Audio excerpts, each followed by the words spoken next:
Tom Gray here.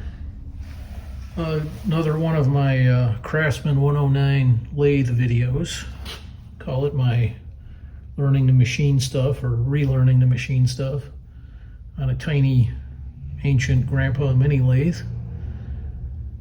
So I made a few improvements, some based on some recommendations from some viewers and some from friends and one from my brother, who's actually a pretty good machinist. So here they are. First is on the clamp for the cross slide saddle, the clamp to the ways. I replaced the 3 standard Allen screws that I had with these. It's nothing more than a little T bolt and a spacer that I made up just by welding a piece of music wire to the head of a bolt. And now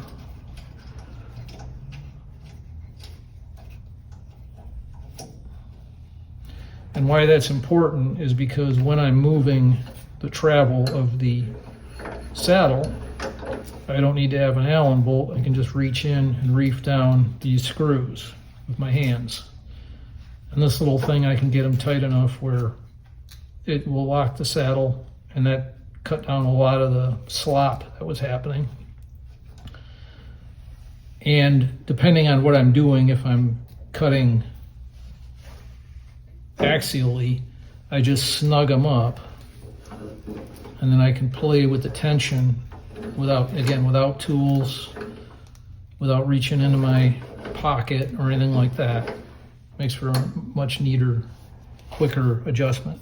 Second is on both the cross slide and the compound, I took out the set screws and I put in thumb screws. I just bought these thumb screws from McMaster. They're nothing more than 832 long set screws that stick out past the saddle. And the reason for that is the same as the wing nuts I made on the saddle, and that is I can quickly just reef them down with my fingers.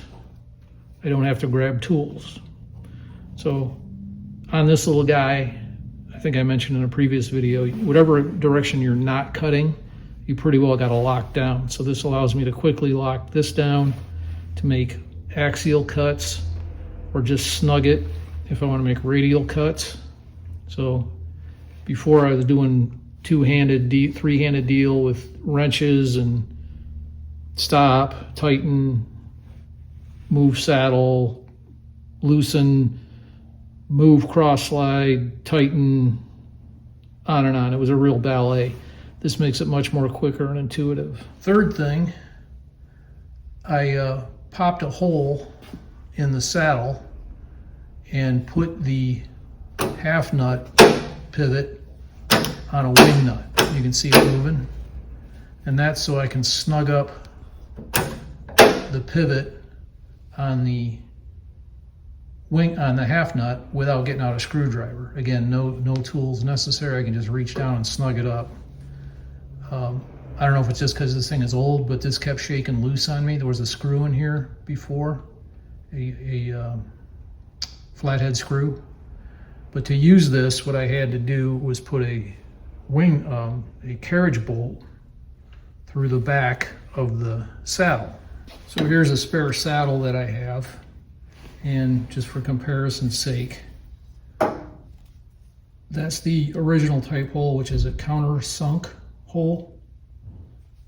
So what I did is I went around back, and I just took a 5/16 carriage bolt, just like this one, except maybe not as dirty.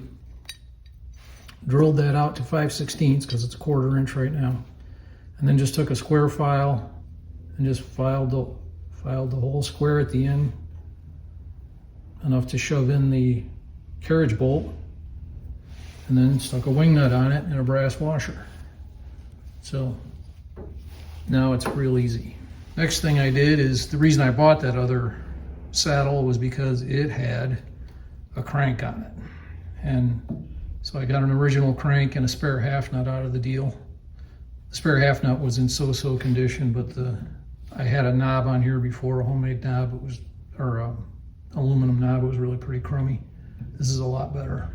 Next, and probably the biggest improvement, was I got this style of tool post.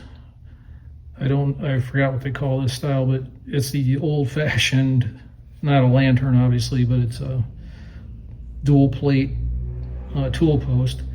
And I switched to high-speed steel based on a input from a viewer, and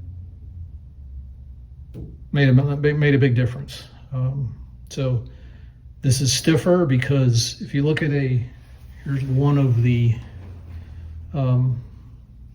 quick changers that I was using, this little guy here. I made a video about this too. If you look at this thing, there's a lot of moving parts. So you have the tool to the tool holder. That's one interface where you can get movement. You have the tool holder to the post itself is another area you can get movement. And then the post itself to the compound. So there's 3 joints in here plus the plunger. So call it 4 joints, all of which can create instability, hence chatter. And then the post nut or post bolt or stud goes through this member, which goes through this member before you fasten to the compound. So there's 5 or 6 parts in here that can move. With this thing, there's only 2. This thing itself, the bolt, and then the studs that, or sorry, 3. The bolts that hold the tool to the tool post itself. So it cuts down on the number of movable pieces. A lot tighter, a lot stiffer, a lot stronger. And this is steel. This is aluminum. I even had a monster quick change tool post on here that I made a video about. Even that is not as stiff as this. So big shout out to Alex Johnson S5U for the advice on the tool post and the high-speed steel. It worked, helped a lot. Okay, let's cut something. So I just got a piece of tubing in here, a little bit of anchor lube.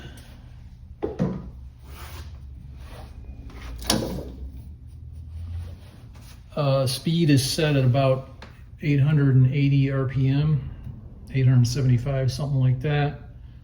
I think that's about 1/2 inch, maybe 5/8 OD.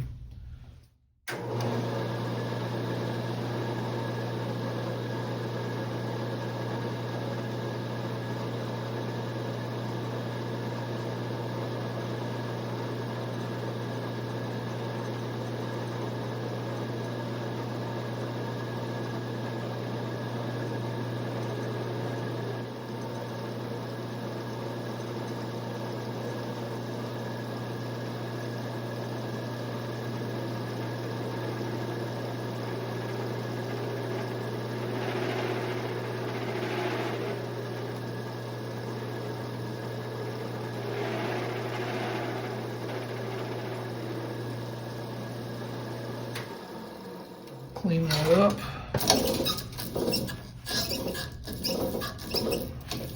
I know it doesn't look like much, but that's a little bit of striations on there, but that's a big improvement. You heard a little chatter there, but this is much better than it was. Let me take another whack at it.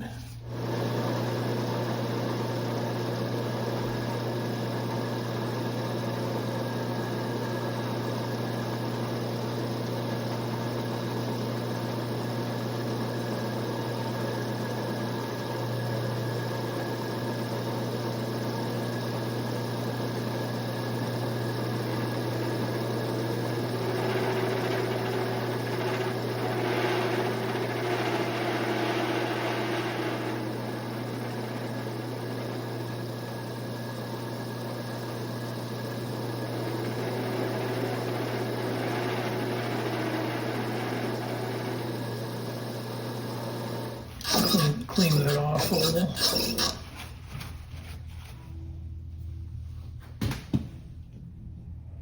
Okay, and still just a little tiny bit of striations on there, but way better than it was. So I'm going to keep fooling around.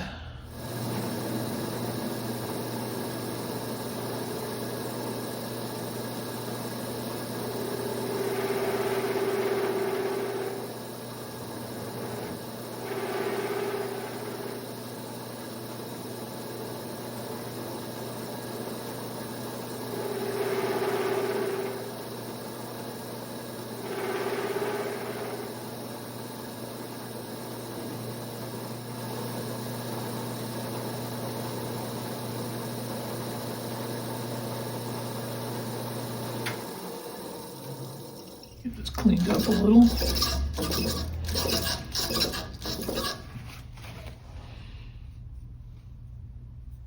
Some chatter marks in here, but out here,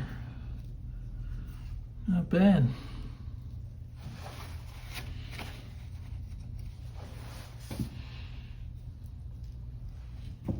Seems to be working. That's actually pretty smooth. Except for those chatter marks right there. I can't feel it with my fingernails. Granted, they're not the sharpest in the world, but